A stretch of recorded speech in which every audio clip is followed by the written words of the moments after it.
Welcome. Today's topic is important.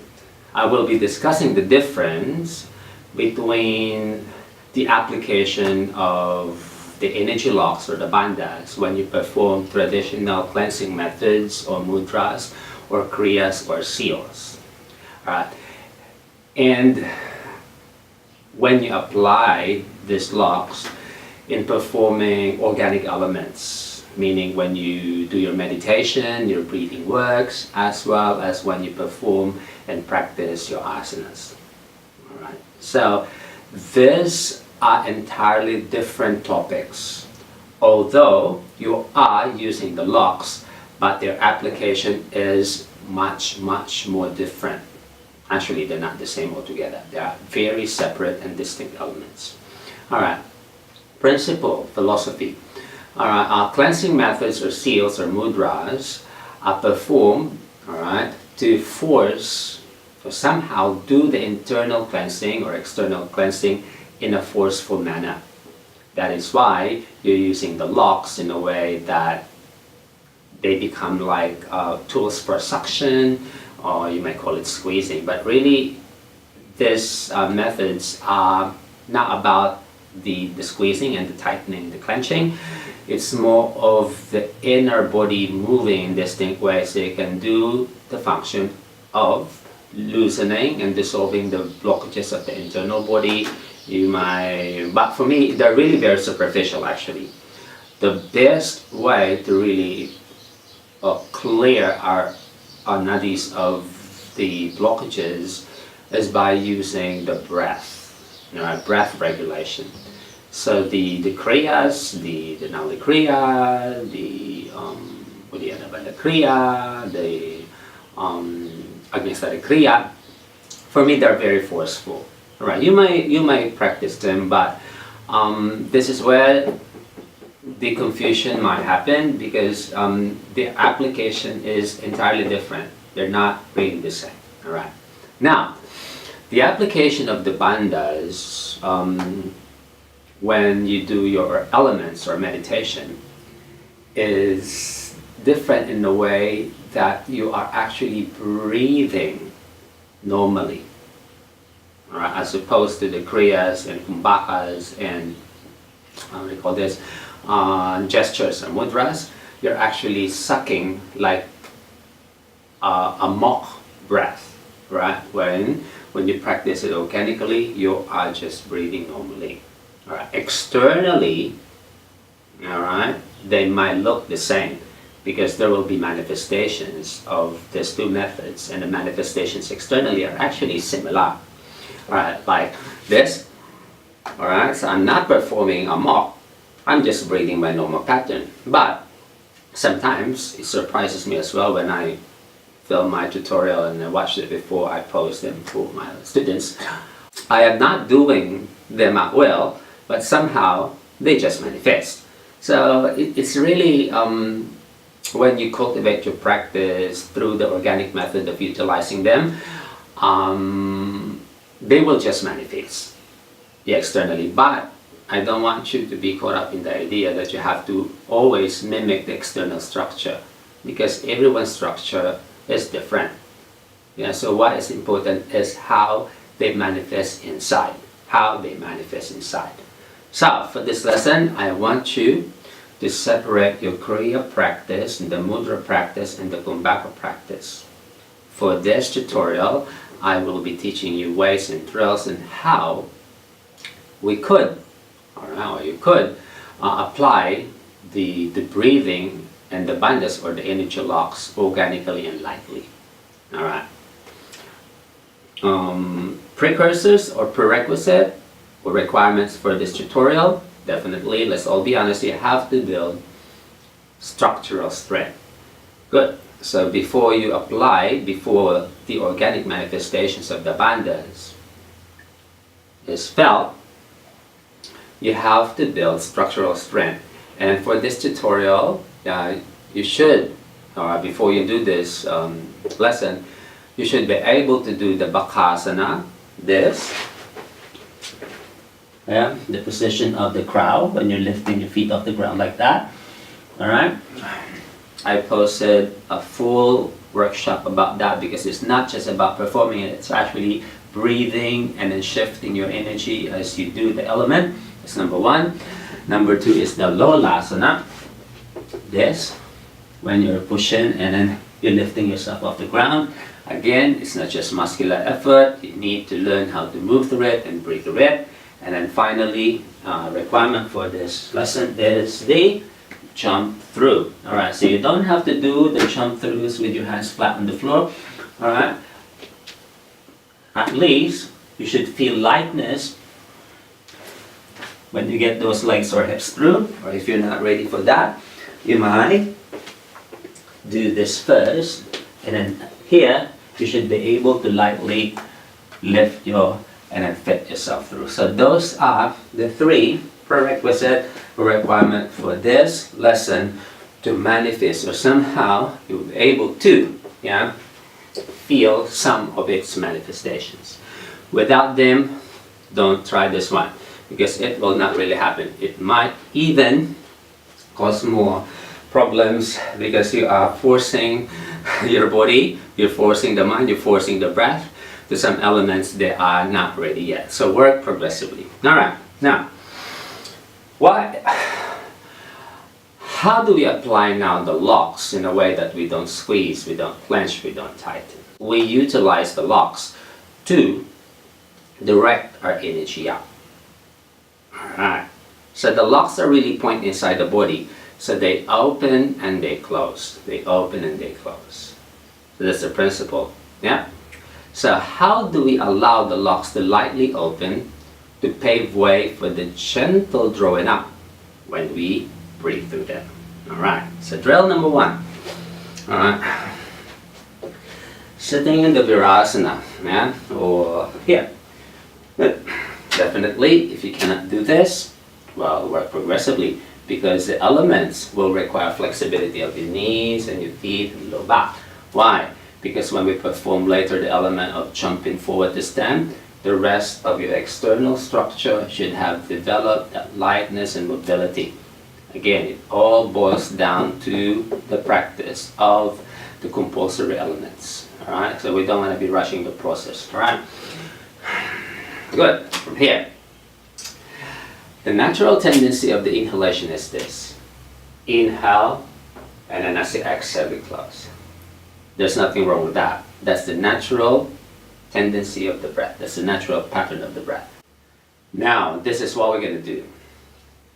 As we exhale, we allow the pathways, the spine, to open lightly up. Right. In that way, you allow the locks to gently open, because they have this inherent way of really closing, hugging, right? Because they direct the energy, they catch the energy and direct the energy to parts of the body, as required in a certain element, as a practitioner. So slightly open the locks. Exhale, as opposed to exhale. Exhale, inhale. Exhale, inhale.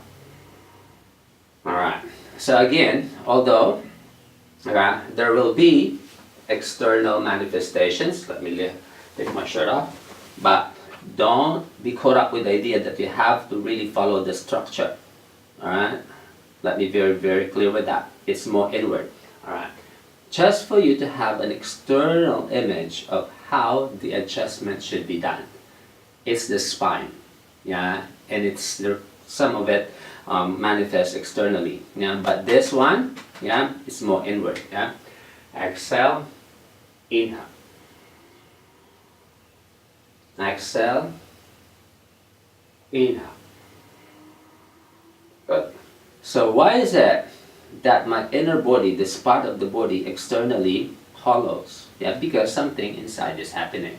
Alright, so when the locks open there, the throat lock, the mula bandha there will not be felt yet, definitely, because you are in a position like this. But later on, as we perform the jumping up to stand or the jumping back from the sit, the mula bandha will manifest. Alright, now,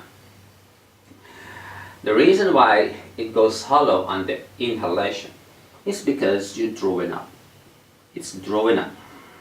it's not bulging forward. Again, the breath that you will apply here is a rising breath behavior and not a bouncing forward breath pattern. It's not inhale, exhale. No, you're going to do the opposite. Exhale, inhale.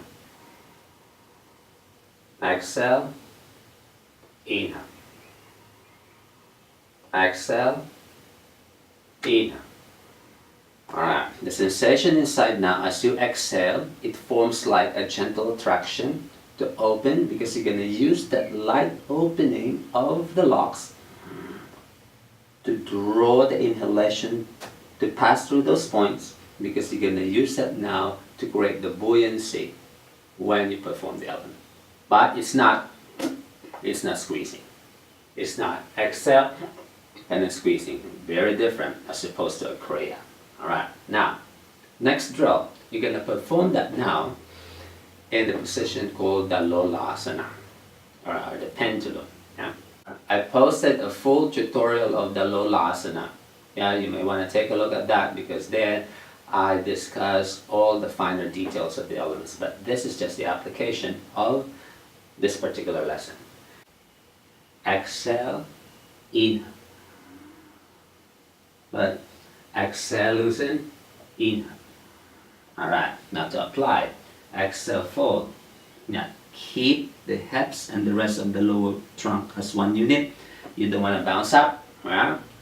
Exhale, inhale. Exhale, inhale. Similar to this. Exhale, inhale. So when you apply, exhale, shift, inhale, elongate. See? Different, eh? Now inhale. Yeah. Exhale, inhale. Now you're going to apply that to press. Now you're going to find a distinct point where the breath gets really light. You can actually feel when you inhale, you hang forward. And then you're going to use the top of the inhalation. You may clip it up a bit to create a little bit more of that support, or you may breathe through it. It really depends. But when you're learning this, it's easy to access that point when you clip it up. But don't squeeze, yeah? It's like you catch it like that. Now, exhale, inhale, shift forward, and then down. All right. Now, after that, when you become efficient accessing those manifestations inside, those two elements, you can apply that now in the downward facing dog. All right. Exhale, open. See? You may want to shift forward a bit just to open the pathway. And then here, the exhalation. Here you may want to loosen, let the arms go loose, like that. Yeah. Don't squeeze it, don't fight it. Exhale, inhale. Exhale, inhale. Exhale, inhale. Exhale, inhale. Good. So even now, yeah, when you close the crouch position, externally it looks like the spine goes to a flexion. It will, yeah, but since you're inhaling through the action, the spine keeps elongating forward like a traction. So it forms like a wide dome shape. You're not rounding, you're not compressing. So the inhalation now, inside, will do the inherent work of opening the spine to create that, or I would say, traction. And at the top of that, that's the lift, that's the buoyancy, that's the force. You're gonna get yourself through, yeah, whether to stand or to sit. All right, so third drill, jumping through with the blocks, applying the principle. Exhale, inhale. Exhale, inhale. That particular point, the top of the inhalation, where you feel the body is really open inside, even externally you're closing. This is really very important. Externally, the body closes, the hips close to the lower trunk. Yeah, and but the sides elongate, and then inside it feels really open and long, yeah, because you're breathing through it, yeah. Normally, not a mock, not a suction. Exhale, inhale, that point, yeah, it's not really the top of the inhalation. When it is about to finish, you're gonna find a distinct point, yeah, and then jump through the element, yeah. Exhale, inhale, and then you jump through the elements. Now, that distinct point, you don't want to wait, because when you wait, the body will feel heavy. Alright, if you're not ready for that, you might want to, but when you do it cross legs, it will feel heavy because you have to stop. Alright, exhale, inhale, the top, fit yourself through. Alright, so either method, you are performing the element or the technique. Now, when those three elements become light, you are now ready to apply that first in the forward jump. Alright, the backward jump is really very difficult. The forward jump is where you learn how to access it because you have more space to move. Because there's more, I would say, power, there's more space, and there's more leverage, yeah, to transfer the hips forward. Alright, now, for example, here, yeah, exhale, inhale, exhale, inhale, exhale, inhale, and then through. Alright, that distinct point, inhale, when you're feeling inside, there's a lift, an organic lift. Find that point and don't wait too long, go forward. Alright, pitfall, you don't want to be kicking your feet like this. No, because when you kick your feet, the body will feel heavy, yeah. Again, the principle is allow the rest of the external structure to go as open as possible, light as possible, and then you're using the breath inside to create that buoyancy. Catch that, and then through or forward. Doesn't matter if you're jumping high or low. Yeah, some people, if your lower back is too open, definitely you will have this action of jumping higher. But you don't want to overdo it because you might fall over.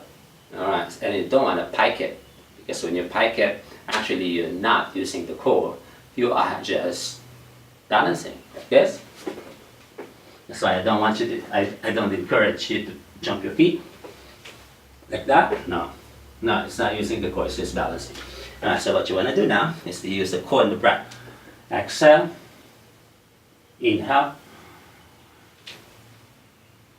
See, the hips will not even go over past the line of the shoulder. Somehow they remain behind you. Alright, that way you create the stop. So you're using the core rather than just mere balancing. Now, when that one becomes light, the jump forward is the precursor or compulsory element before you apply that in the jump back. Alright, so you don't want to be learning it in the jump back without you sorting those prerequisites. Otherwise, it will not happen. Really, it will not happen. So you have to work your program progressively, and then you have to tackle the elements which fit and agree a certain stage in program. Right. So this is when you need the guidance of a teacher. Alright, from there, exhale, but it's relative, definitely. Some people don't need a teacher. Exhale, inhale, exhale, inhale, exhale, inhale. Alright, now when you apply that, exhale, as opposed to inhale. So it's exhale, inhale, exhale, inhale. And then you're going to find the top of the inhalation, press, float, and jump back. And you have to do it quick, yeah? Exhale, inhale, and then back to your element. And you just flow there. Now, again, the application is universal. Exhale, inhale. Exhale, inhale. Right. And jump back. Exhale, loosen, inhale. And then do a float back. Alright, now, you may actually learn that using the block, but when you're using it with the blocks, I don't encourage you to be performing the full jump back. Yeah, because with the blocks, you are less supported as compared, I suppose, with your hands are flat on the floor. Because as you are learning the technique, and then halfway through it, you become weak already. So there might be a tendency that you collapse, and this might give in. So yes, when you want to learn it with the blocks, yeah, you may just hang and dangle, yeah, but apply the principle, yeah, really safety, yeah. Exhale, inhale, and then here, maybe dangle back, and then forward, dangle back, and then forward, but don't jump it all the way back. Now, when that becomes light, you can just perform the full jump back, yeah. Exhale, again, legs light, yeah, don't squeeze it. Exhale, inhale, exhale, inhaling, and then back. Alright. In the forward jumps, same, yeah. Exhale, inhale, exhale, inhale, and then up to stand. Alright.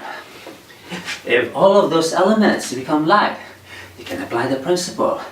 And the press up to stand, or handstand, or press up to a float, and then jump back. Yeah, so let's try that. Now, for example, you wanted to jump back from the stand position.